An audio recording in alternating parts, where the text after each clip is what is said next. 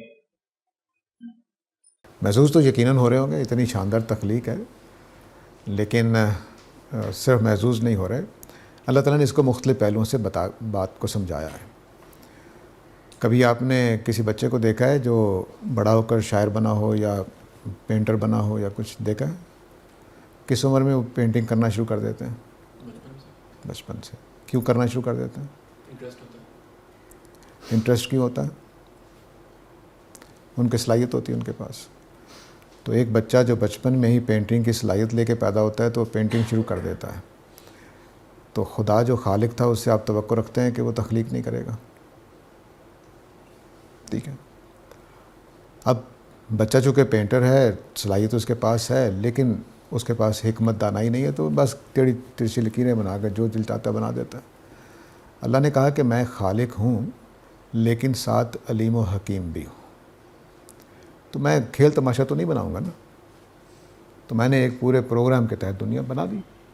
تو یہ دنیا اس پروگرام کے تحت بنی ہوئی ہے. وہ پروگرام کیا ہے کہ میرے پاس بے پناہ طاقت ہے، ہر چیز بنا سکتا ہوں، کبھی اس میں خاتمہ نہیں ہو سکتا. تو کیا میں بس ایسے ہی بناتا چلا جاؤں، تو ایسے ہی دیتا چلا جاؤں؟ تو اللہ نے سوچا کہ نہیں، میں ایسی دنیا بناتا ہوں کہ جس میں تھوڑی دیر آزمانے کے بعد پھر جو میری قدرت ہے، نعمتیں دینے کی صلاحیت ہے، رزق دینے کی صلاحیت ہے، میں پھر ان کو ہمیشہ ہمیشہ کے لیے دوں گا جو اس میں کامیاب ہو کر آ جائیں گے. تو یہ ایک حکمت خدا نے سوچی ہے اپنے لحاظ سے. اب آپ کو اس سے حکمت سے اختلاف ہو سکتا ہے، لیکن وہ پھر قیامت والے دن ہی پیش کر سکتا ہے. کیا سر اس سے یہ امکان نہیں کرتا کہ خدا تخلیق کرنے پہ مجبور ہے؟ دیکھیے، خدا کی صفات ہیں، ان کو ظہور کرنا ہے. آپ مجبور کہہ کبھی اسی بات کو بیان کریں گے؟ کہہ سکتے ہیں. اگر کسی ہستی کے اندر صلاحیت، علم کی صلاحیت ہے، تو اپنے علم کی بنیاد پر جان رہا ہے. اب اس کو کہہ لیجئے کہ مجبوری نہ کہیے، بس یہ ہونا ہی ہونا ہے، ہونا ہی. ہر صلاحیت کا ظہور ہونا ہی ہونا ہے. آپ اگر شرارتی ہیں تو آپ کی شرارتوں کا ظہور ہونا ہی ہونا ہے. یہ ہو نہیں سکتا. تو ظہور ہونا ہے. اس کو جبر کہہ لیجئے، مجبوری کہہ لیجئے، وہ ذرا خدا کی ذات کے حوالے سے اچھا نہیں لگتا ہمیں. لیکن بہرحال خدا کی جتنی بھی قوتیں، جتنی بھی قدرتیں، جتنی بھی صفات ہیں، ان کا ظہور ہونا ہی ہونا ہے. ہو نہیں سکتا کہ وہ رہ جائے. جس ہستی میں ہوتا ہے وہ ظاہر ہوتی ہے. نبی کریم صلی اللہ علیہ وسلم دیکھیے کہ ایک نرم مزاج، نرم خو انسان ہے، تو ہر قدم پر منافقوں کے لیے بھی ظاہر ہو جائے گی وہ چیز، کافروں کے لیے بھی ظاہر ہو جائے گی، مومنوں کے لیے بھی ظاہر ہو جائے گی. تو یہ چیز ہوتی ہے. آپ کے اندر جو صلاحیت صفت ہوگی وہ ہر جگہ نظر آتی ہے. اسی طرح سے اللہ تعالیٰ کی بھی صفات ہیں، ان صفات نے ظہور پانا ہی پانا تھا. وہ جو ہمارے یہاں کہانی سنائی جاتی ہے کہ اللہ تعالیٰ اکیلے تھے، تنہائی سے تنگ آ گئے اور خیال ہوا کہ اب کوئی پہچاننے والا بھی ہونا چاہیے، وہ بس کہانی ہے.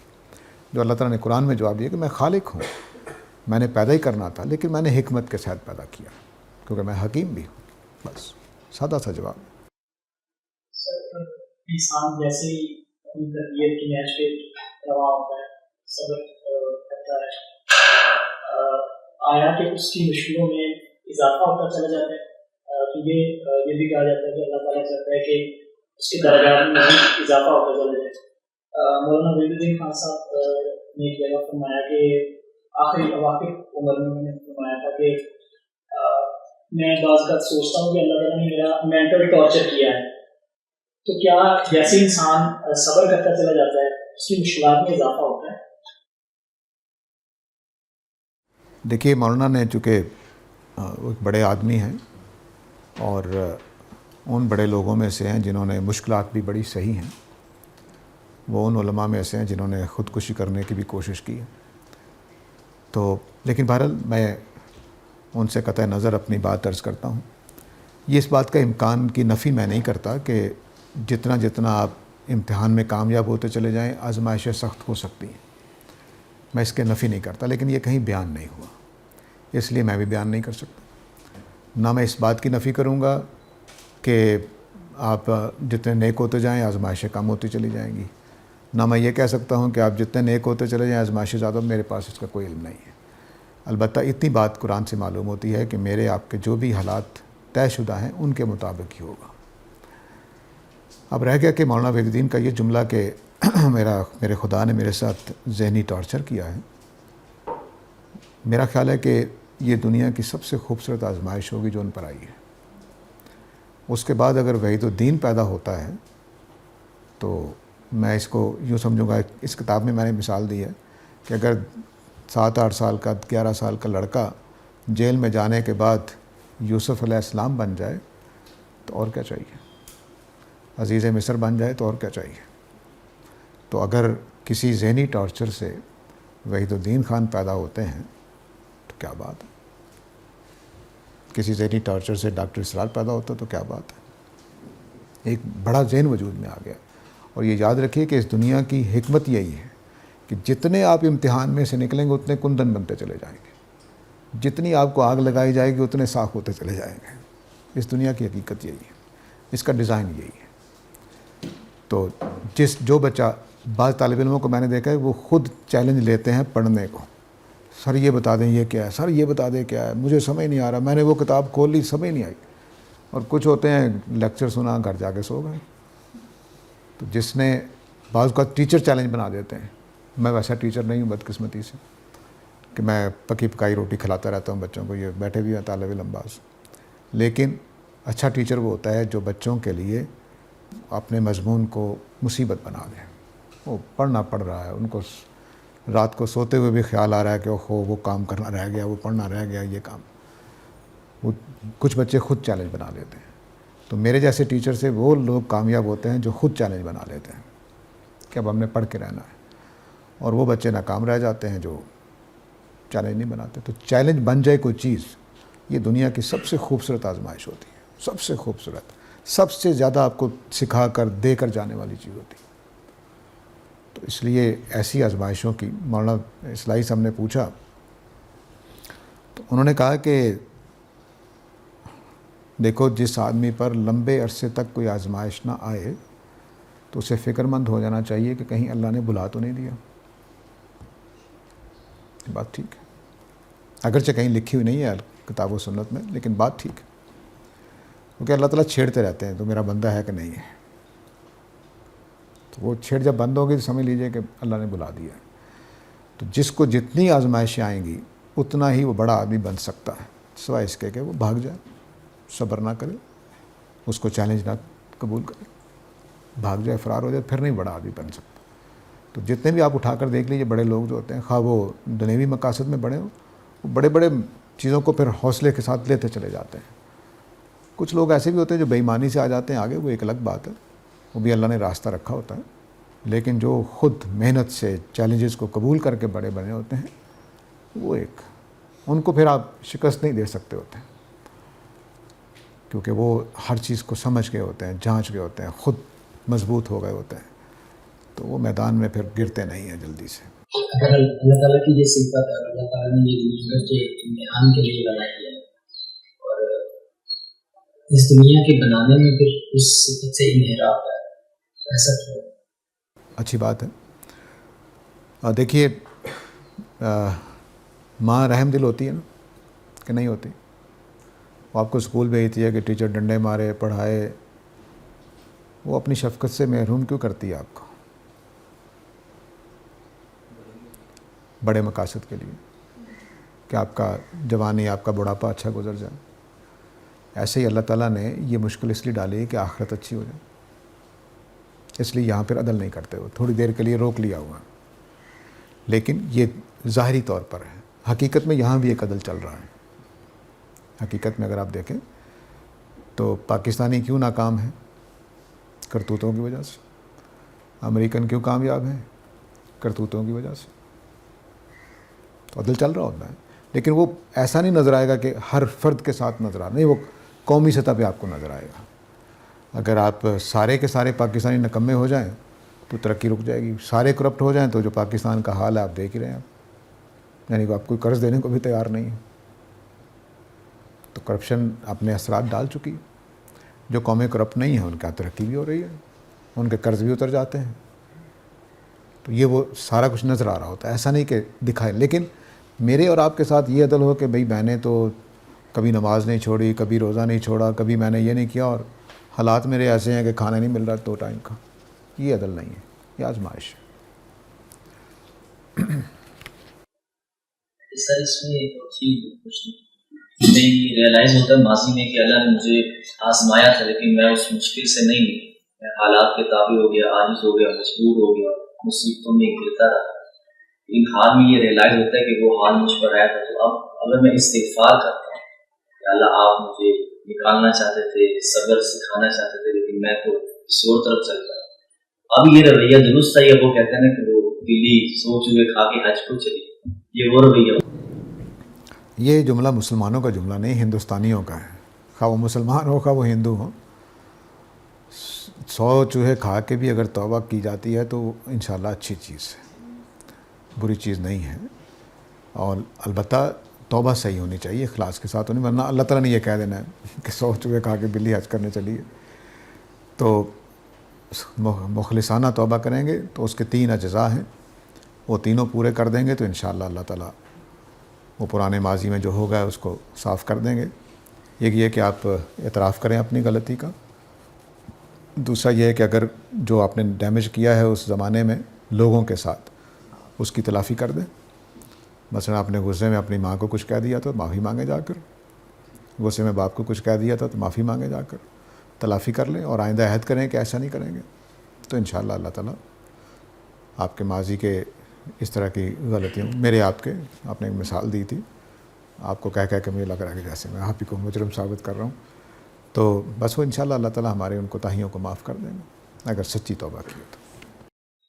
سر یہ جو انسان پہ مشکلات آتی ہیں اور آزمائش آتی ہیں، جو ان کی شدت ہے وہ کیا ہمارے اعمال پہ ڈپینڈ کرتی ہے؟ کوئی جو اچھے اعمال کرتا ہے اس کو کم شدت آپ کی صلاحیتوں پہ ڈپینڈ کرتی ہے، آپ کس حوصلے کے ہیں، کس قوت آپ کو کیا دی گئی ہے، مزاج کیا دیا گیا ہے، اس کے لحاظ سے.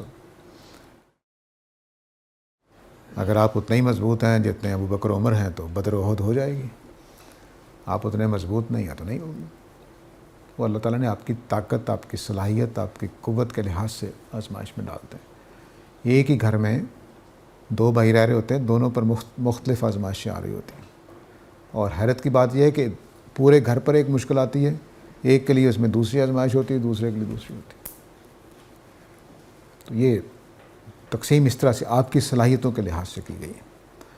اور اللہ نے جو نظام بنایا ہے کہ میں نظر نہ آؤں اور امتحان لوں، تو یہ بھی ہماری تمام انسانوں کی مجموعی صلاحیتوں کی بنیاد پر ہی ہے. اللہ تعالیٰ نے یہ گدھے گھوڑوں کو یہ آزمائش میں نہیں ڈالا، کیونکہ وہ غیب کی باتیں ان کے ہاں شاید یہ تصور نہ ہو کہ غیب میں بھی کوئی چیزیں ہوتی ہیں جو دکھائی نہیں دیتی. تو ہمارے اندر تو دماغ میں پورا ایک خانہ بنایا اللہ تعالیٰ نے کہ جو سپرسٹیشنز کو ڈیل کرتا ہے، عقیدے کو ڈیل کرتا. تو وہ ظاہر ہے کہ خدا نے ہمیں بنائے اس طرح سے. ہم غیب کی چیزوں کا تصور رکھ سکتے ہیں، ان کے نہ صرف تصور رکھتے ہیں بلکہ خود ان کو تراش لیتے ہیں. تو اس وجہ سے خدا نے اپنے آپ کو پردہ غیب میں رکھ لیا، کیونکہ پتہ تھا کہ میں نے صلاحیت رکھ دی ہے، وہ پہنچ جائیں گے. سر جب بندہ پریشانی میں مبتلا ہو جاتا ہے تو سوچنے کی صلاحیت ہوتی ہے جو کم تر ہو جاتی ہے، اور بندے کو ڈر بھی رہتا ہے، اور کسی اور کے بتانے کے علاوہ بھی اس بندے کو اتنا ڈر لگ رہا ہوتا ہے کہ اس کو آگے کی کچھ سمجھ نہیں آ رہی. اس وقت ایک بندے کو کیا کرنا چاہیے؟ یہ کیفیت صرف موت کے خوف کو پیدا کرنی چاہیے، کسی اور خوف کو نہیں. کیونکہ کوئی بھی نقصان اگر اللہ نے آپ کے لیے لکھا ہوا ہے کسی مشکل کے آنے سے، تو وہ آ کر رہنا ہے. آپ کے پریشان ہونے سے اس نے دور نہیں ہو جانا.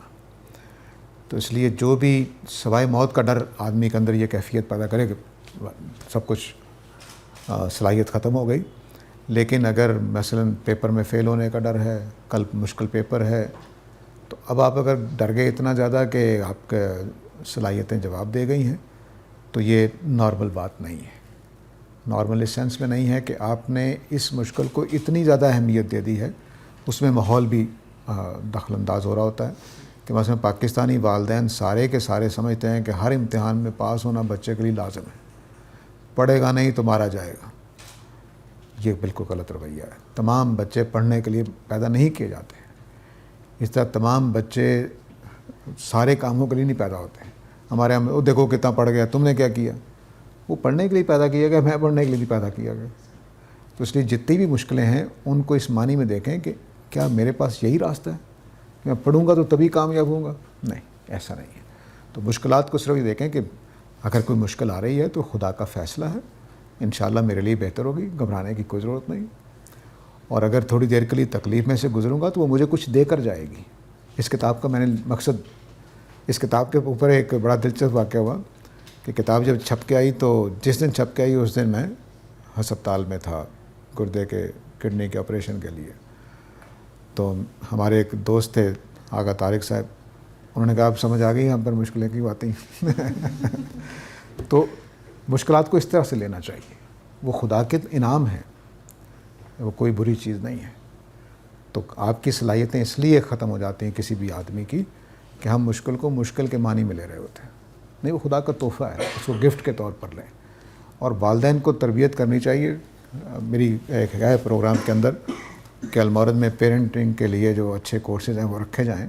پاکستان میں پڑھنے لکھنے کے سوا میدان ہی کوئی نہیں لوگوں کے لیے، یہ بہت افسوسناک بات ہے۔ اور اتنے باصلاحیت بچے صرف اسی وجہ سے نکمے قرار پاتے ہیں کہ وہ فیل ہو رہے ہیں، اچھے نمبر نہیں لے رہے، جبکہ ان کی دوسری صلاحیتیں وہ جینیس ہوتے ہیں، ان کی قدر ہی کوئی نہیں ہوتی۔ تو اس لیے میرا خیال ہے کہ باقی دنیا نے جو اچھا فیصلہ کیا ہے کہ بس اصل تعلیم پرائمری تک ہے، اس کے بعد اپنے اپنے مزاج، اپنی اپنی صلاحیت کے مطابق فیلڈ چننے چاہیے اور کام کرنا چاہیے۔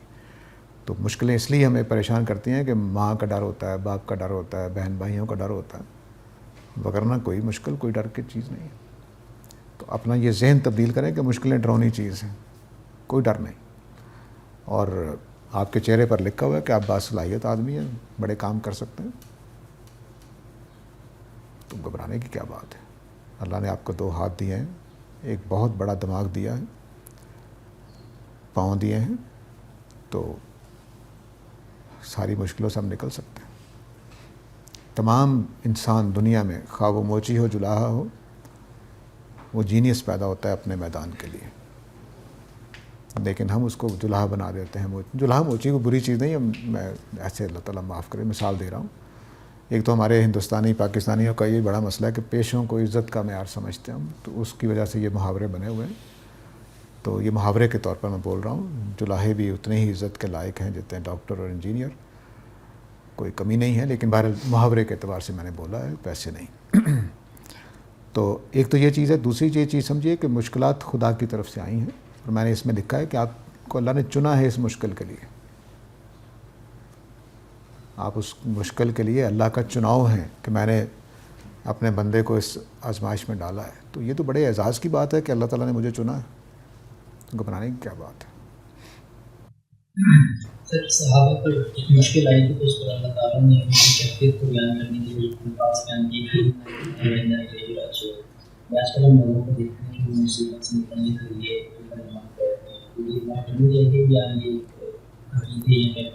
ایک تو مسلمانوں کو اللہ تعالیٰ نے ہر چیز منتر بنانے کی پڑی ہوتی ہے، یہ میرے عقیدے کا اظہار ہے، میرے ایمان کا اظہار ہے، کوئی دعا نہیں ہے۔ اس کا مطلب ہے کہ یا اللہ تو نے یہ چیز مجھ سے چھین لی ہے تو میں بھی تیرا ہی ہوں، میں نے بھی تیری طرف آنا ہے۔ عقیدے کا اظہار ہے اور تسلی کا ذریعہ ہے یہ بات کہہ دینا کہ تیری چیز تھی۔ اب نبی صلی اللہ علیہ وسلم کے جب وہ آپ کے صاحبزادے ابراہیم جب وفات ہوئی ان کی، تو آپ کا یہ جملے زبان پہ یہی تھا کہ تیری چیز ہے تو لے گیا، لیکن جدائی تو ہے نا، تو جدائی کا غم ہوتا ہے، لیکن چیز چلی گئی، وہ خدا کی تھی، خدا لے گیا۔ تو اس بات کا اقرار ہے اس کے اندر، اس کا اظہار ہے کہ یا اللہ کوئی مسئلہ نہیں، تو نے چیز پیدا کی تھی، مجھے دی تھی، اب تو لے گیا، تو میں بھی تو تیرا ہی ہوں، میں بھی تیری طرف ہی آنے والا ہوں، تو چیز تیرے پاس ہی گئی ہے، آگے لے لوں گا۔ تو اس میں تسلی کا سامان ہے، یہ کوئی دعا نہیں ہے، کوئی منتر نہیں ہے کہ مشکلیں حل ہو جائیں گی۔ یہ جملہ کہتے کہتے یعقوب کے 40 سال گزر گئے، اس سے چیزیں ٹلتی نہیں ہیں۔ اسی طرح حضرت یونس کی دعا جو ہے مچھلی کے پیٹ میں، اس کو بھی ہم نے وظیفہ بنا لیا ہوا ہے، وہ اپنی توبہ کا اظہار ہے ان کا کہ اے اللہ تو غلطی سے پاک ہے، میں جو مچھلی کے پیٹ میں آ گیا ہوں تو یہ میرا قصور ہے، آپ کا قصور نہیں ہے، اور میں آپ ہی کو اس مشکل کے باوجود آپ ہی کا بندہ ہوں، آپ ہی کو الہ مانتا ہوں۔ تو ان کے توبہ کے الفاظ ہیں، اس کو ہم نے ورد بنا لیا 40۔ ہمارے ایک عزیز چلے گئے، بچپن چھوٹے تھے ہم، وہ پولیس غلط فہمی پکڑ کے لے گئی کہ ان کے ہوٹل سے کوئی شراب کی بوتلیں نکلیں، تو ہماری خالہ نے بلا لیا سارے کزنس کو، اور 200-250 بچے ساری رات آیت کریمہ پڑھتے رہے، تو 6 مہینے لگ گئے ان کو چھٹنے میں۔ تو یہ بس، تو جب تک پولیس پہ ثابت ہوا وہ بیچارے اندر ہی رہے کہ وہ بے قصور ہیں، کوئی شرارت کر گیا ان کے ساتھ۔ تو اس طرح سے جو چیزیں ہوتی ہیں وہ یہ وظیفے نہیں ہیں، کچھ نہیں ہے، یہ ہمارے عقیدے کا اظہار ہے۔ نبی کریم صلی اللہ علیہ وسلم کی ساری دعائیں اٹھا کر دیکھ لیجیے، حکمت پر مبنی کلمات ہیں، اس میں کوئی ایسی چیز نہیں ہے کہ وظیفہ کریں گے. نبی صلی اللہ علیہ وسلم کو بدر میں آنے کی کیا ضرورت تھی؟ گھر بیٹھے بیٹھے وظیفہ کرتے, جیسے ہی قریش بدر میں پہنچے بسم ہو جائیں, کر سکتے تھے نا. وظیفے تھے ہی نہیں کوئی. نبی کریم صلی اللہ علیہ وسلم سے زیادہ جاننے والا کون؟ کسی صحابی کو آپ نے یہ نہیں کہا کہ یہ وظیفہ کر لو تو تمہیں, یا یہ تعویذ باندھ لو, تمہیں کافر کچھ نہیں کہہ سکیں گے. ہے کوئی؟ خالی ہے اس بات سے. آپ نے مہارت حاصل کرنی ہے لڑائی کرنے میں, تلوار لے کر جانی ہے, تو بس بچ کے آ جائیں گے. اس میں ایک سوال ہے کہ اس طرح کے موقعوں پہ نبی کو تسلی بھی تو دی گئی ہے, جیسے طائف کے موقع پہ یہ ہے کہ فرشتوں کی طرف سے یہ کہا گیا کہ اگر کہتے ہیں تو یہ بری بات ہی, تو یہ بری بستی سے ہلاک کر دیتے ہیں. تو پیچھے ایک سپورٹ ہوتی ہے, کہہ لیں کہ نہ بھی اگر اس پہ عمل کرے تو غلط بات ہے, لیکن عام انسان کے لیے اتنا نہیں. بالکل اچھی بات آپ نے کہی ہے. احد کے بارے میں کیا کہیں گے؟ اللہ کا رسول کھڑا ہے, بہترین صحابہ کی جماعت کھڑی ہے, خالد بن ولید پیچھے سے حملہ کرتے ہیں, سب تتر بتر کر دیتے ہیں. نبی کریم صلی اللہ علیہ وسلم کے خود چہرے مبارک پہ چوٹ آتی ہے. تو اللہ تعالیٰ اپنے انبیاء کو بھی اسی پردے میں رکھتے ہیں, اتنا ہی پردہ اٹھاتا ہے جتنا ان کے نبی ہونے کے لیے ضروری ہوتا ہے. آپ کو نہیں معلوم تھا کہ احد میں یہ کچھ ہو جائے گا, سارا آپ کو حاصل ہے, لیکن جو حادثات ہو جاتے ہیں. وہ 15 صحابہ اتر گئے ٹیلے سے, خالد بن ولید نے موقع سے فائدہ اٹھایا, حملہ کر دی. اب یہ اللہ کا سہارا تھا بلا شبہ کہ وہ حملہ کرتے کرتے نکل گئے. اگر وہ یہ فیصلہ کر لیتے کہ نہیں واپس پلٹ کے دوبارہ حملہ کرنا ہے تو 70 اور مارے جاتے. تو اس طرح سے اللہ تعالیٰ کی کرم تو تھا, لیکن وہ تو سچی بات ہے کہ جو بندہ مومن پکے ایمان والا ہوتا ہے نا, اس کو بھی یہ سارا حاصل ہوتا ہے. پکا ایمان ہونا چاہیے. سید عائشہ کے معاملے میں سورہ نور میں آیات نازل ہوئی تو اس میں منکرین حدیث اس واقعے کو مانتے نہیں ہے کہ ایک نبی کے لیے شان نہیں کہ وہ اس طرح بیوی کی مائی پہ گئی تھی, اور آپ کا جو وہ ریئیکشن ہے وہاں پورا ایک مہینہ ہمیں بعد میں جو تفتیش کر رہے ہیں, تو وہ بھی ایک بہت بڑی مشکل تھی رسول اللہ کا. وہاں اگر ہم دیکھیں کہ بحیثیت انسان ہونے کے رسول اللہ نے جو وہاں معاملہ ہوا ہے وہ ان منکرین حدیث رسول اللہ کو کس طرح سے دیکھ رہے ہیں. وہ تو کہتے ہیں کہ عام بندہ بھی وہاں بیوی پہ اعتماد کرتا ہے, رسول اللہ نے کیوں مائکے بھیجے. اصل میں واقعات کس طرح کے ہوئے پوری تفصیل پہ ہم کچھ نہیں کہہ سکتے, لیکن یقیناً نبی کریم صلی اللہ علیہ وسلم نے سیدہ عائشہ پر اعتماد کیا, ان کو طلاق نہیں دی, ان کو دھکے نہیں دیے, ان کو مارا پیٹا نہیں, جا کے پوچھا نہیں, پورا اعتماد کیا. اب لگتا یہ ہے کہ اللہ اور اللہ کے رسول دونوں چاہتے ہیں کہ پورا گروہ ایک آزمائش میں سے گزرے, سو گزر رہے ہیں. تو اس میں یہ کیسے کہہ سکتے ہیں ہم کہ وہ ایک رسول اس وجہ سے تو خاموش رہ سکتا ہے نا کہ اللہ تعالیٰ آزمانا چاہ رہے ہیں, تو ہمیں نہیں معلوم. تو اس لیے رسولوں کے معاملات میں یہ کہہ دینا ایک واقعہ سن کر کے وہ نبی کے شان نہیں ہے, وہ کسی حکمت سے ہو سکتا ہے. اور یہ بھی ہوتا ہے کہ بعض کو مبالغہ بھی ہو جاتا ہے. واقعہ تو ہوا ہے, اس میں کوئی شبہ نہیں, لیکن کتنا ہوا ہے, ہفتے کا ہوا ہے, 15 دن کا ہوا ہے, مبالغہ بھی ہو سکتا ہے. تو اس لیے واقعات سے نتائج نہیں نکالنے چاہیے. سر صدقہ بلاؤں اور مشکلات کو ٹالتا ہے, نئی اطلاع میرے لیے. دین میں تو ایسا کچھ نہیں ہے, لوگوں نے بنا لیا ہوا ہے. صدقہ تو رد البلا کوئی حدیث نہیں ہے, بس میرے جیسے غریب لوگوں کا قول ہے, کہہ دیا انہوں نے. دنیا میں اگر صدقات بلائیں ٹالتے ہوتے تو نبی کریم صلی اللہ علیہ وسلم پر کوئی مشکل نہ آتی. یہ یاد رکھیے کہ نیکی کا کوئی دنیا میں بدلہ نہیں ملتا, ہمیشہ یاد رکھیں. اگر آپ بدلے کی تلاش میں رہیں گے تو نیکی نہیں کر سکیں گے. نیکی آخرت کی, نیکی کا دریا میں ڈال, آخرت والے دریا میں. دنیا میں کچھ نہیں ملتا اس کا. اگر آپ دنیا کے لیے کریں گے تو آپ کی نیت خراب ہو گئی, نیکیاں ضائع چلی جائیں گی. تو آخرت کے لیے کریں. اگر البلا کے ساتھ الف لام ہٹا دیں اور بلا القیامہ کر دیں تو ٹھیک ہے, کہ قیامت کی بلائیں صدقہ ٹالے, اس میں کوئی شبہ نہیں. دنیا کی بلائیں وہ میں نے سنا ہے اس طرح کے بڑے, یہ جو بعض جگہوں پہ نا وہ گلے سے لگے ہوئے, اس کے ساتھ سپیکر پہ لگا ہوا ہے, ایک صدقہ اتنا کچھ کر دیتا ہے, ایک صدقہ, وہ سب چندہ اکٹھا کرنے کے طریقے ہیں، اس کا کیا حقیقت سے تعلق ہے؟ صدقہ اور خیرات میں اسلام میں کوئی فرق نہیں ہے. صدقہ بھی نیکی ہے، خیرات بھی نیکی ہے، زکوٰۃ بھی نیکی ہے، لیکن تمام نیکیاں آخرت میں آپ کے کام آئیں گی. ہمارے یہاں ایک اور جملہ بولا جاتا ہے، کوئی تیری نیکی کام آ گئی، آپ نے نیکی ضائع کر دی ہے. وہ خدا کا رحمت کام آئی ہے، اس نے مشکل سے نکال دیا ہے، آپ اپنی نیکی کیوں ضائع کر رہے ہیں؟ نیکی آخرت کے لیے کریں اور خوش رہیں. لیکن آپ سوال کیا کر رہے تھے؟ بیچ میں رہ گیا آپ. اچھا یہی تھا.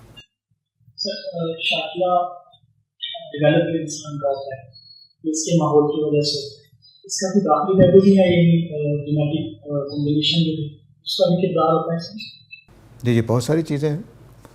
آپ کا بایولوجیکل جو فارمیشن ہے ڈی این اے کی، وہ آپ کے شخصیت کا حصہ ہے. اللہ نے جو اس میں علوم پیدائش کے وقت ودیت کیے تھے، جس کو ہم فطرت کہتے ہیں، وہ اس کا حصہ ہے. اللہ نے آپ کو مزاج دیا ہے جو مجھ سے مختلف ہے، آپ کا باقی لوگوں سے مختلف ہو سکتا ہے. وہ مزاج آپ کو مختلف بناتا ہے، شاکلہ کے اندر رول ادا کرتا ہے. پھر آپ کو جس علاقے میں پیدا کر دیا اللہ تعالیٰ نے، اس کے اثرات ہوتے ہیں. جن والدین کے حوالے کر دیے اس کے اثرات ہوتے ہیں. جس گاؤں شہر میں پیدا کر دیا اس کے اثرات ہوتے ہیں. تو اندر 3 چیزیں ہیں، 4 کہنا چاہیے، اور باہر بھی 3-4 چیزیں، تو ان سے مل کر آپ کی شاکلہ وجود میں آتی ہے. اور چوتھی ایک اور چیز ہے جو آپ کے مزاج سے پھوٹتی ہے کہ آپ چیزوں کو لیتے کیسے ہیں. اگر آپ نے ہر مثلا تنقید کو میں نے غصے سے لینا ہے تو آپ کی تنقید میرے فائدے کی نہیں ہوگی، نقصان کی ہو جائے گی. اور اگر میں نے تنقید کو اچھے طریقے سے قبول کرنا ہے تو آپ کی تنقید میرے لیے فائدہ مند ہو جائے گی، خواہ آپ میری دشمنی میں کر رہے ہو. تو اب یہ رویہ جو ہے یہ میرے مزاج سے پھوٹتا ہے، اس سے بڑے اثرات پیدا ہوتے ہیں. تو بہت ساری شاکلہ اس لیے خراب ہو جاتی ہے کہ ہمارے خاندانوں میں بعض خاندانی ٹریٹس ہوتے ہیں جو ہمیں کچھ چیزیں ایسی پکی کر دیتے ہیں کہ ہم اس میں نکل نہیں سکتے. مثلا کوئی ککے زئی ہے تو غصہ زیادہ ہے، انا زیادہ ہے. کوئی جاٹ ہے تو اس میں کوئی خوبی ہو گئی، کوئی ارائی ہے تو اس میں کوئی اور خوبی ہوگی. تو ان کے ٹریٹس ہیں جو ماں باپ سکھاتے رہتے ہیں، تو وہ بھی ایک مسائل پیدا کر دیتے ہیں، وہ ہمارے رویوں کو خراب کر دیتے ہیں. مثلا میں نے کسی کا شکریہ ادا کرنا بڑی محنت سے پیدا کیا اپنے اندر. ہمارے گھرانوں میں شکریہ ادا کرنا انا کا مسئلہ ہوتا تھا، دوسرے کو تسلیم کرنا ہے کہ اس نے بڑا اچھا کام کیا. میں خاندانی اعتبار سے ککے زئی ہوں اس لیے بتا رہا ہوں. تو یہ مشکل کام ہے، شکریہ ادا کرنا کسی کا بڑا مشکل ہوتا تھا. بڑی مشکل سے عادت ڈالی کہ شکریہ کہنا چاہیے. تو یہ گھروں میں اندر انا پیدا کی جاتی ہے. اور بھی اوصاف ہوتے ہیں. وہاں کھانا آپ اپنے گھر کا پسند کریں گے تو اس کی بجائے کہ عادت بن گئی آپ کی، تو اس طرح گھر کے جو ٹریٹس ہوتے ہیں وہ ہمارے صفات بن جاتے ہیں. اس سے پھر کچھ چیزیں قبول کرنا، کچھ ان کو اختیار کرنا مشکل ہوتا ہے. تو اس لیے ان چیزوں کو بھی دھیان سے دیکھنا چاہیے. تو شخصیت اندر، آدھی شخصیت اندر ہے، آدھی باہر ہے. سر آپ نے یہ لکھا ہے کہ شر ہیڈنگ دی ہے کہ شر دلیل انکار نہیں، یعنی اس سے آپ ملحد نہیں ہو سکتے لوجیکلی. تو اگر شر دلیل انکار نہیں ہے تو خیر بھی پھر دلیل اقرار نہیں ہونی چاہیے، یہ لاجیکل نہیں؟ بالکل لاجیکل، بالکل صحیح کہا آپ نے. لیکن اگر صرف خیر ہو یا صرف شر ہو تو پھر انکار کا باعث بن سکتا ہے. یعنی خیر ہو ہی نہ، ہر طرف طوفان ہی طوفان، مصیبت ہی پڑی، کوئی چیز ٹک ہی نہیں رہی ہے، تو اس کا مطلب ہے کہ پیچھے کوئی اچھا ارادہ نہیں ہے. اور خیر ہی خیر ہے، کوئی مصیبت آ ہی نہیں رہی، تو اس کا مطلب ہے پیچھے خیر کا ارادہ موجود ہے. تو وہ صرف ایک چیز کا ہونا تو دلیل بن سکتا. دونوں مکس ہیں، دونوں آتی جاتی رہتی ہیں، تو اب دلیل نہیں بن سکتی. یعنی اگر کائنات میں کوئی نظم ہی نہ ہو، ابتری ہی ابتری ہو، تو پھر خدا نہیں ہے. تو ہم خدا کے ہونے کا کتابیں ارینج ہوئی ہوئی ہیں تو اس کا مطلب ہے کوئی لائبریرین ہے. اگر یہ ویسے ہی پڑھی ہوئی ہیں تو لائبریرین نہیں ہے. تو اس طرح سے صرف ایک چیز کا ہونا دلیل بنتا ہے. دونوں اگر موجود ہیں تو دونوں چیزیں دلیل نہیں ہیں. تو دنیا میں میں نے جو استدلال قائم کیا وہ یہ ہے کہ صرف اتنی بات معلوم ہو رہی ہے شر کے ہونے سے کہ خدا، معافی چاہتا ہوں سمجھانے کے لیے کہہ رہا ہوں کہ خدا برا ہے، نہ ہونے کا کیسے فیصلہ ہو گیا؟ جیسے انہوں نے ایک سوال کیا تھا کہ لگتا ہے کہ عدل نہیں ہے، پھر تو عدل نہیں ہے تو بس اتنا ہی پتہ چلتا ہے کہ خدا عادل نہیں ہے، زیادہ زیادہ یہ پتہ چلے گا خدا کا انکار کیسے ہو جائے گا کہ ایک بڑھیا کو چودھری نے اس کی زمین چھین کر، کھیت چھین کر، آدھی رات کو سردی کے دن بارش ہو رہی تو اس کو گھر سے نکال دیا، اب اللہ تعالیٰ مدد کے لیے نہیں آ رہا، تو بس کہہ لیں گے کہ اللہ تعالیٰ سوئے ہوئے ہیں، بے خبر ہیں یا مہربان نہیں ہے، بس انکار کیسے ہوگا؟ تو انکار کے لیے دلیل چاہیے، اور ایتھیزم کے پاس کوئی دلیل خدا کے انکار کی نہیں ہے، جبکہ ہمارے پاس خدا کے ہونے کے دلائل ہیں۔ آپ نے شخصیت کے مزاج کے بارے میں بات کی تھی کہ ہر بندے کا ایک مزاج اپنا ہوتا ہے، تو آس پاس کے جو لوگ ہوتے ہیں ہماری فیملی وہ اس کو اگر بندے کو بدلنا چاہتا ہو کہ میں بدلنا چاہتا ہوں چیز، اس کا کیا طریقہ ہے؟ مزاج کی کچھ چیزیں ایسی ہیں جو آپ کو پیدائشی طور پر آپ کے اندر ہے، مثلا آپ غصے والے ہیں تو پیدائشی طور پر ہے، آپ اگر میتھمیٹکس کو جانتے ہیں تو بچپن سے ہے، اگر آپ میتھمیٹکس والی صلاحیت نہیں لے کر آئے تو مزاج اور صلاحیتیں یہ خدا کی طرف سے، اس کی وجہ سے آپ کا مزاج ایک بنتا ہے۔ اگر آپ نرم دل ہیں تو پیدائشی طور پر ہیں، اگر آپ شرارتی ہیں تو پیدائشی طور پر ہیں، یہ مزاج بچپن سے ہی آپ کو، یہ ماں باپ کا حصہ نہیں ہے۔ ماں باپ جو ٹریٹس پیدا کرتے ہیں وہ پھر کام خراب ہو جاتا ہے، وہ آپ کے مزاج جو بھی ہو، آپ کا نرم مزاج ہو تب بھی آپ اگر انا پیدا کرنے والا گھر ہے تو آپ کے ہاں انا پیدا ہو جائے گی، ہو سکتا ہے کہ آپ کے دوسرے بھائی کے مقابلے میں تھوڑی کم ہو لیکن انا ہوگی آپ کے اندر، ٹھیک ہے۔ اب اس کو حل کیسے کرنا ہے؟ اس کے لیے ضروری ہے کہ ہماری اپنی فطرت کو بیدار کریں، اور اپنے جو بھی ارد گرد لوگ ہیں جو بتاتے ہیں کہ بھئی یہ نقص ہے، مثلا دوسرے خاندان بتا دیتے ہیں، ہمارے ہاں بعض، اب تو خیر خاندان ٹوٹ گئے، برادریاں ٹوٹ گئیں، ورنہ اس طرح کے جملے بنے ہوتے تھے، ارائیں گنڈے کھائیں پھوکا کوڑیاں۔ یہ جو جملہ بنا ہوا تھا یہ بتا رہا تھا کہ ارائیں جو ہوتے ہیں کڑوے ہوتے ہیں مزاج کے، معذرت چاہتا ہوں، میں خاندانوں پہ تبصرہ نہیں کرنا چاہتا، صرف مثال سمجھا رہا ہوں جی، تو وہ یقیناً اچھے ہی ہیں سارے جی۔ تو اب یہ جو اب کیا کا مطلب تھا کہ دوسرے لوگ بتا رہے ہیں کہ ارائیں کیسے ہیں، تو اب اگر مجھے یہ جملہ پتہ چلے اور میں آرائی ہوں تو میں کیا کرنا چاہیے مجھے کہ یار ہے تو واقعی بات بری کہ مجھے کڑوا نہیں ہونا چاہیے، تو میں آہستہ آہستہ اچھے لوگوں کے پاس جاؤں یا خود سوچوں کہ مجھے اب کڑواہٹ کیسے ختم کرنی ہے اپنی، تو آپ ختم کرنا شروع کر دیں۔ اب آپ غور کریں کہ میرے والد صاحب کڑواہٹ کیسے پیدا کرتے ہیں، میرے دادا کیسے کڑواہٹ پیدا کرتے ہیں، میری ماں کیسے کرتی ہے، ان چیزوں کو سوچنا شروع کر دیں کہ نہیں مجھے ایسا نہیں کرنا چاہیے، مجھے ایسا نہیں کرنا چاہیے، تو آہستہ آہستہ آپ کا مزاج بہتر ہو جائے گا۔ تو جیسے میں نے بتایا کہ میں نے شکریہ بڑی مشکل سے پیدا کیا، تو لیکن ہو گیا، اب میں اس کام پر بھی شکریہ کہہ لیتا ہوں جس پر شکریہ نہیں بنتا ہوتا، تو پہلے یہ مشکل تھا۔ تو یہ اس طرح سے ہوگا۔ غصہ، ہمارے ہاں غیرت بہت زیادہ ہمارے خاندان میں، بس آپ نے چھوٹی سی بات کی نہیں تو بھڑکنے اٹھنا بھی، تو میں نے صرف اتنا سوچا کہ یہ کوئی عقلی کام ہے کرنے کا، اس کو غلطی لگ گئی، اس نے ایک بات کر دی ہے تو کوئی بات نہیں۔ پھر دین اس میں نے لکھا ہوا ہے کہ دوسروں کی جو خرابیاں ہوتی ہیں وہ میرے ثواب کا باعث بنتی ہیں، تو اگر کسی نے گالی دے دی ہے اور میں نے صبر کیا تو ثواب کا باعث بنے گی۔ تو ایک مذہبی جذبے سے بھی آپ چیزوں کو لکھ سکتے ہیں۔ تو یہ اس طرح کی کتابیں، میں اصلا پورا ایک سلسلہ لکھنے کا پروگرام تھا، لیکن وہ بدقسمتی سے میں اس طرح کے بجائے علمی زیادہ ہو گیا ہوں آج کل، تو وہ ٹیکسٹ بکس ہیں کچھ علم عورت کی اور کچھ علمی کام ہیں، وگرنہ یہ 20 25 40 کے قریب کتابوں کا ایک نقشہ تھا جس کے تحت بدگمانی کیا ہے، صبر کیا ہے، یہ کتاب تقریباً مکمل ہے، شیطان کیا ہے اسے کیسے بچیں، اللہ کیا ہیں ان کو کیسے پہچانیں، یہ کتابیں تقریباً مکمل ہیں، اور اس طرح کے کوئی 40 کے قریب موضوعات ہیں جس پر کام میں نے کرا، وہ پوری شخصیت کو میں نے سامنے رکھ کر کام کر رہا تھا۔ بدگمانی کیا ہے، وہ میں نے اپنے گھر میں سب سے زیادہ جرم جو ہمارے گھرانوں میں پایا جاتا ہے وہ بدگمانی ہے، تو میں نے اپنے بہن بھائیوں کو لکھی تھی لیکن انہوں نے کسی نے نہیں پڑھی تو وہ ابھی بھی مجھ سے بدگمانی کرتے ہیں کہ اس نے ہمارے لیے وہ غلط بات لکھی ہوئی ہے اس میں، ایسے ازراہ تفنن کہہ رہا ہوں، لیکن بہرحال یہ گھروں کے مسائل، ہم پاکستانی قوم، خیر ساری قوموں میں ہوتے ہوں گے لیکن میں چونکہ اسی قوم کو جانتا ہوں، تو جو ہمارے عیب ہیں، ابھی میں نے رمضان کے بھی ایک سلسلے میں ہمارے امراض کے نام سے پروگرام کیا 30، تو وہ اسی مقصد کے پہلو سے کہ وہ کیا کیا پہلو ہیں. ایک کتاب اور ہے بددیانتی کیا ہے اس کو کیسے، دیانتداری کیا ہے اس کو کیسے اختیار کریں، یہ بھی کتاب میری ہے، تو اس میں بھی کافی کام ہو چکا. تو وہ یہ اس لیے کہ دیانتداری، عدل پتہ ہی نہیں ہمیں، بالکل نہیں پتہ.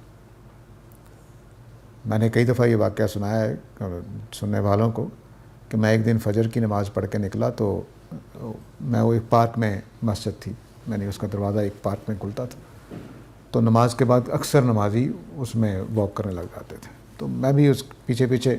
تو ایک نمازی میرے آگے آگے نا کسی کو فون کر رہے ہیں فجر کے ٹائم پہ، کہتے تم نے کام نہیں کروایا تھا لیکن میں نے کچھ دیا دلایا تو کام ہو گیا. نمازی آدمی ہے، ان کو یہ پتہ ہی نہیں ہے کہ دیا دلانا کرنے کا مطلب ہے کہ آپ نے بددیانتی کا راستہ اختیار کیا، شعور نہیں.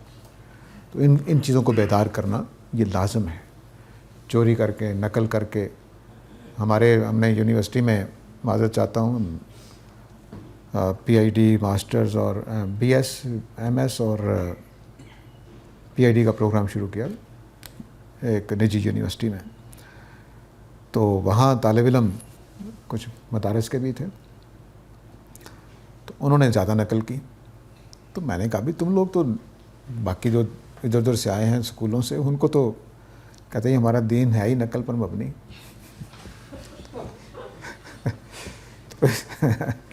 تو دوسروں سے نقل ہوتا آ رہا ہے تو ہم بھی نقل کر رہے ہیں. تو یہ مذہبی لوگوں کے ہاں بھی خرابیاں ہیں، دوسرے لوگوں کے بھی ہاں ہیں. تو اپنے آپ کو ٹھیک کرنا چاہیے، بیماریاں دور کرنی چاہیے. بدگمانی کے بارے میں آپ نے بالکل صحیح بات کی ہے، بہت کامن ہے یہ چیز، آفیسز میں بھی، محلے داری میں بھی آج کا یہ چیز. کیسے بچا جائے گا؟ دین اسلام کی سب سے بڑی امتیازی چیز جو ہے وہ یہ کہ یقینیات پہ کھڑے رہو. دنیا کا واحد مذہب ہے جو یقینیات کی بات کرتا ہے، توہمات کی نہیں. جب آپ یہ عادت بنا لیں، آپ میرے اکثر سوالوں کے جواب میں دیکھیں کہ بھی ان سے میں نے پوچھا عدل کہاں سے بیان ہوئی ہے، ان سے میں نے پوچھا کہ وہ کس نے کہا ہے اسد کا تو رد البلا. تو جب آپ نے عادت بنا لیں گے نا کہ ثابت شدہ باتوں پر اپنی بات کی بنیاد رکھنی ہے، اپنے رویے کی بنیاد رکھنی ہے، تو بدگمانی فوت ہو جائے گی.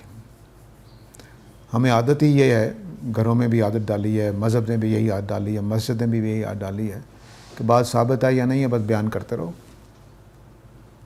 ہماری عادت ہی.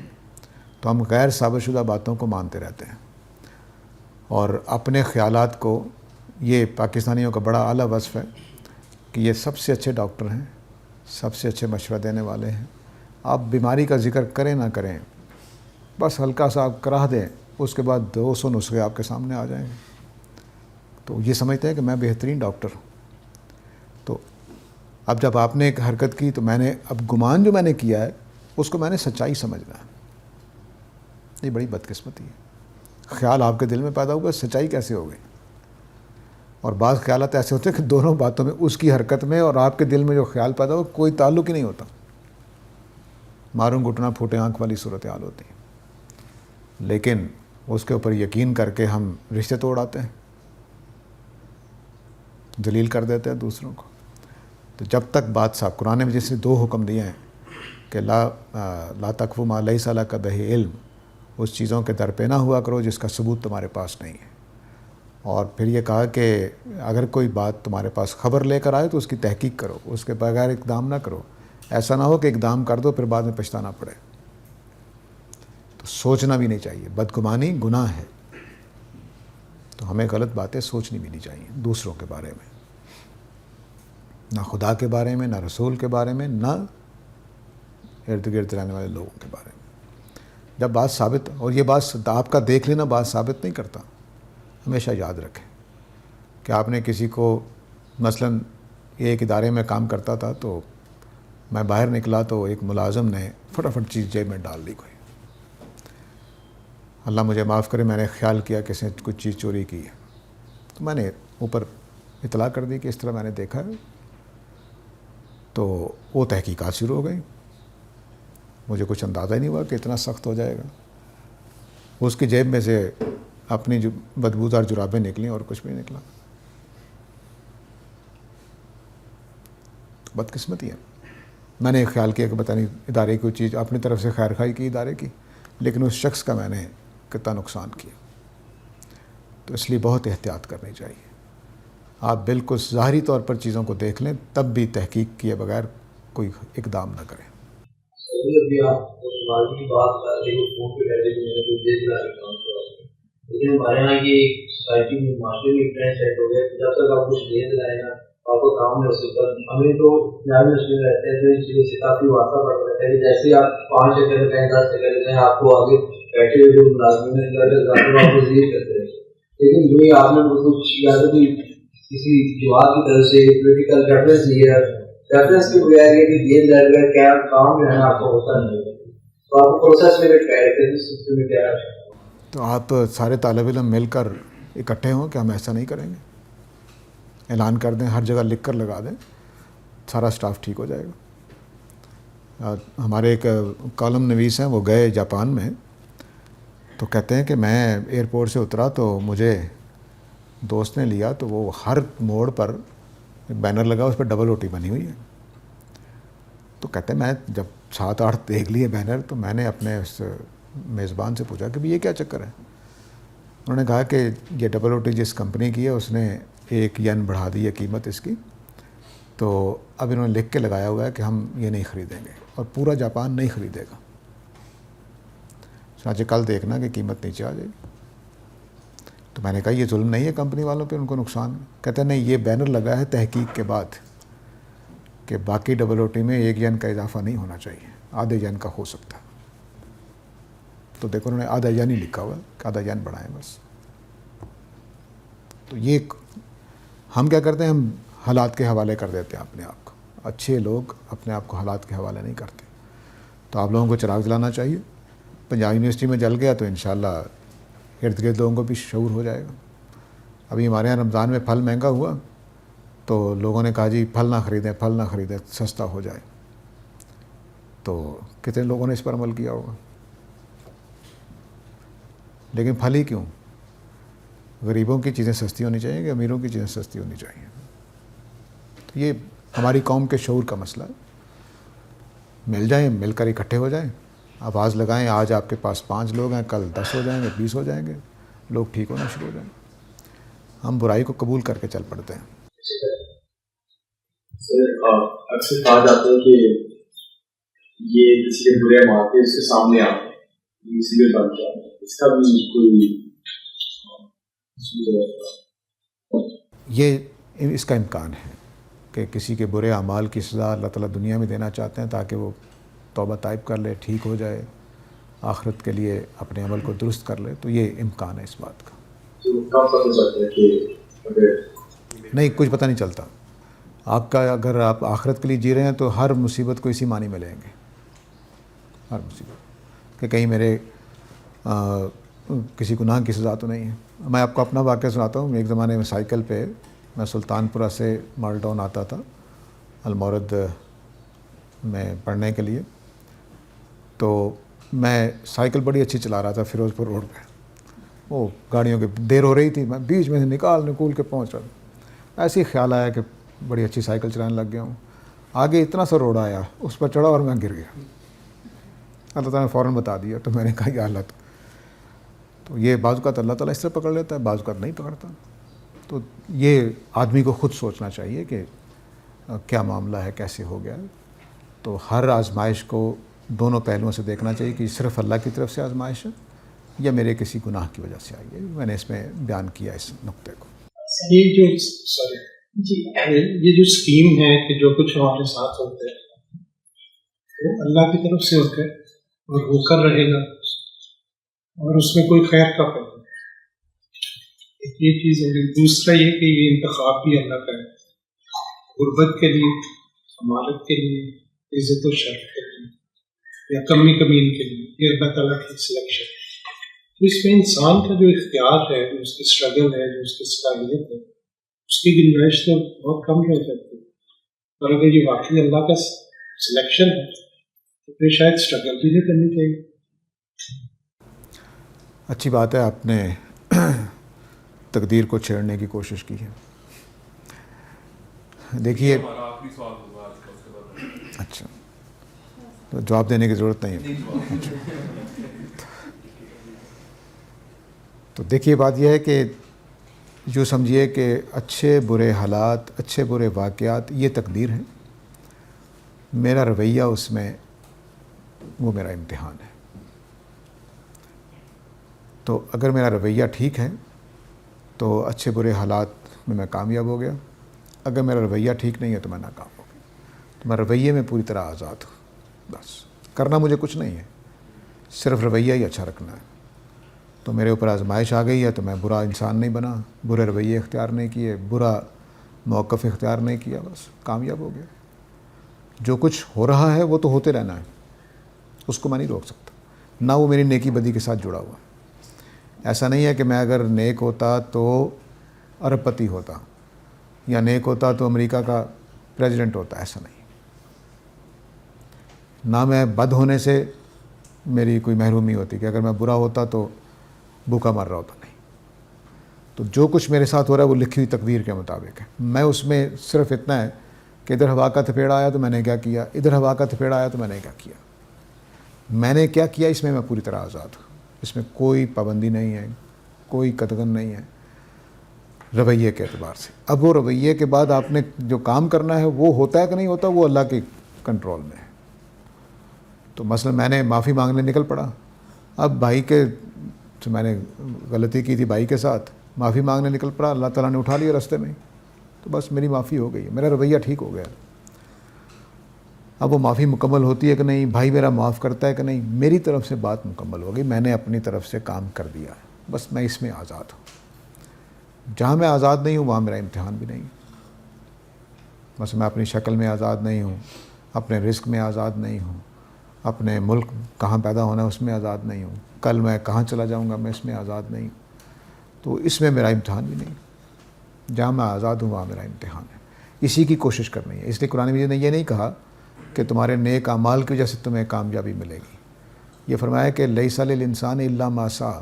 انسان کو بس وہی کچھ ملے گا جس کی اس نے کوشش کی ہے. کوشش میری کرنی ہے بس. تو باقی عمل ہو جائے نہ ہو اس میں آزاد نہیں ہوں، کوشش میں آزاد ہوں.